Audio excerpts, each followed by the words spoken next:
Ici, vous êtes à l'intérieur de notre laboratoire d'essai qui nous permet de valider l'ensemble de notre gamme, c'est-à-dire des garde-corps avec baroudage vertical ou des garde-corps composés d'éléments à remplissage en verre feuilleté ou alors en tôle perforée ou panneaux stratifiés.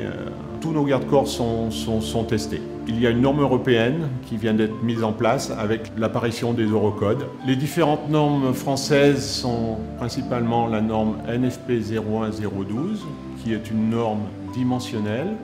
Cette norme permet de définir les hauteurs minimales autorisées ainsi que les vides maximum. Il y a aussi la norme NFP 01013 qui permet de définir la méthodologie des différents essais ainsi que les charges à appliquer sur les garde-corps. Donc les différents essais qui seront réalisés sont les essais statiques et l'essai dynamique. Les essais statiques ont pour but de tester la résistance de la structure du garde-corps, les mains courantes ainsi que les barreaux supports ou les fixations latérales. Les essais dynamiques, quant à eux, testent la résistance des remplissages.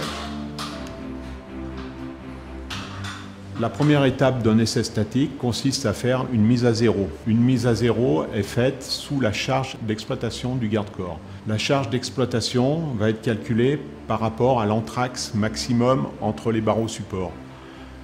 La norme prévoit une charge d'exploitation de 60 décanewtons par mètre linéaire. Cette charge est appliquée pendant 3 minutes.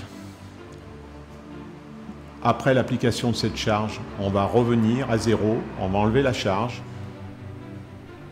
Donc la deuxième étape consiste à vérifier sous la charge de sécurité. Donc cette charge de sécurité doit être appliquée pendant 15 minutes. Après, on reviendra à zéro et nous comparerons par rapport à la mise à zéro les déformations résiduelles.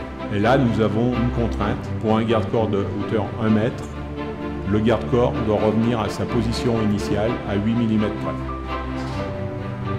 Donc on enlève la charge, on va revenir à 0 décanewtons. L'essai dynamique est matérialisé par un sac de 50 kg qui va venir frapper le centre géométrique du remplissage, qui est un produit verrier en baroudage vertical. Cet essai dynamique va générer des déformations.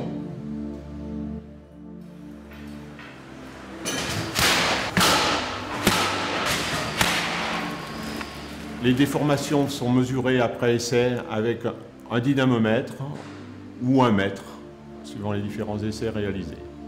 Après essai, nous allons vérifier la conformité de ce garde-corps. Et cette conformité sera donnée par un gabarit qui a une forme hexagonale de 18 cm avec une épaisseur de 10 cm qui ne devra pas passer entre les vides du garde-corps.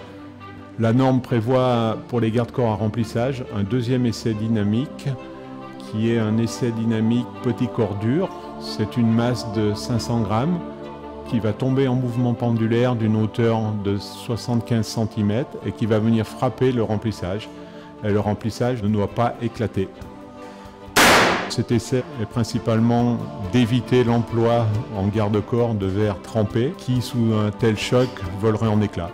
Avant l'envoi en production d'une gamme, nous allons multiplier les tests par 3 ou par 4 de façon à être sûr parfaitement de la conformité des produits.